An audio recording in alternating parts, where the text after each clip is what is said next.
Seja muito bem-vinda ao canal. Aqui é um espaço de cura, restauração e reencontro com a sua verdadeira identidade em Cristo.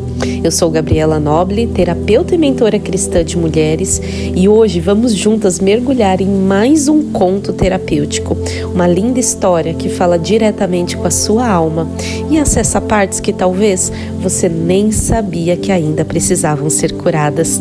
Minha linda, respire fundo, abra o seu coração e permita que o Espírito Santo fale com você através dessa narrativa. Vamos para o conto de hoje? E o conto de hoje é A Princesa e a Capa Invisível. Era uma vez, numa terra distante, cercada por montanhas de luz e rios cristalinos, havia um reino onde todas as meninas nasciam com uma capa invisível. Essa capa era dada pelo Criador, tecida com fios de identidade, valor, amor e propósito. Mas havia uma condição: a capa só se tornava visível quando a menina acreditava que era amada por aquele que a criou. Entre todas as meninas, havia uma chamada Liora, que em hebraico significa a que carrega a luz. Desde pequena, Liora ouvia uma voz sutil no seu interior dizendo: "Você nasceu para brilhar, você tem um chamado, você carrega algo único, você é a minha filha amada." Mas o mundo era pesado para ela. As palavras do pai ausente sempre ecoavam mais alto. A frieza da mãe apagava os seus sorrisos.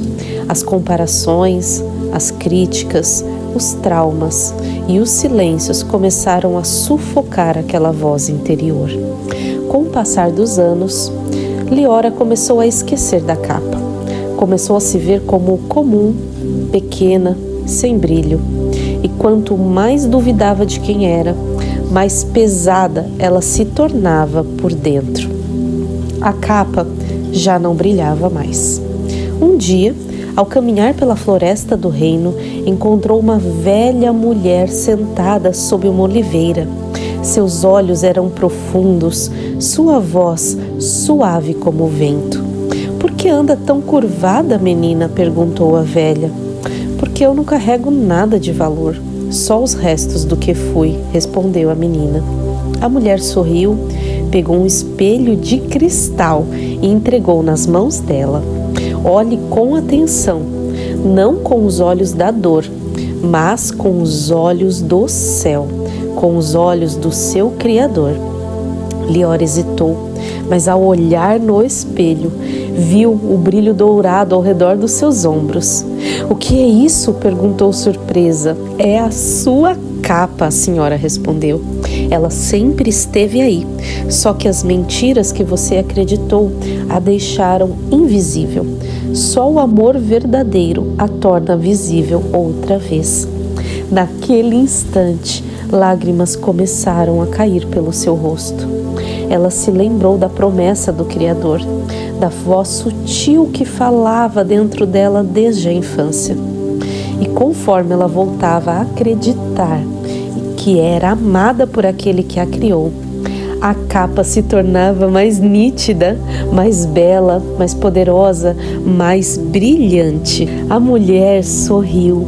"Vá, Liora, a sua luz precisa voltar ao reino. Muitas outras princesas estão perdidas, feridas, e elas só encontrarão a capa delas quando virem a sua, pois agora a sua dor se torna sua missão. A sua capa voltou a brilhar." E assim, com os ombros erguidos e o coração restaurado, Liora voltou ao palácio. Não como uma menina curvada pela dor, mas como uma princesa coberta da presença do Pai. Amém? Amém! Que conto mais lindo, não é mesmo? Esse conto ele fala sobre as verdades espirituais que esquecemos ao longo da vida. Muitas mulheres como Liora nascem com identidade, propósito, dons, talentos, mas perdem o acesso a essa verdade ao ouvirem mentiras emocionais, palavras de desvalor, ao serem diminuídas, ao serem comparadas, desprezadas, abusadas, rejeitadas, abandonadas, humilhadas ou injustiçadas. Mas a capa invisível, ela representa a identidade, a nossa verdadeira identidade em Cristo, que está ali, mas não é vista porque paramos de acreditar no que Deus diz sobre nós. O espelho de cristal representa a palavra de Deus, a verdade de quem realmente somos nele, que está escrita na palavra. Esse conto é um convite à cura, à restauração da identidade em Cristo, a lembrança do propósito e a coragem de voltar a brilhar, não por vaidade, mas por saber quem somos em Cristo, que há propósito em nossas vidas e que há muitas outras mulheres que serão despertadas, curadas e restauradas através das nossas vidas, porque a nossa dor se torna a nossa missão. Amém? Agora eu quero te convidar a refletir em algumas perguntas terapêuticas que eu preparei para você, para te auxiliar no seu processo de cura e restauração da sua identidade. Vamos lá? Pega seu papel, a sua caneta e vá meditando nessas perguntas. Pergunta 1. Qual foi a mentira mais forte que você acreditou sobre si mesma ao longo da sua vida? Pergunta 2. Em que momento da sua história você começou a duvidar do seu valor? Pergunta 3. O que ou quem apagou a sua voz interior? Pergunta 4. O que o Espírito Santo está te lembrando hoje sobre a sua verdadeira identidade? Pergunta 5. Se a sua capa invisível começasse a aparecer agora, o que ela revelaria sobre quem você é? Amém? Se você se sentir à vontade, pode compartilhar alguma dessas respostas aqui abaixo. E minha linda, se esse vídeo tocou o seu coração, curta, para que mais mulheres sejam alcançadas. Comente aqui abaixo com a frase: eu sou filha amada de Deus. E compartilhe com pelo menos 2 mulheres que precisam ouvir esse conto. E não se esqueça de se inscrever no canal para não perder os próximos contos. Que Deus te abençoe poderosamente e até o próximo vídeo.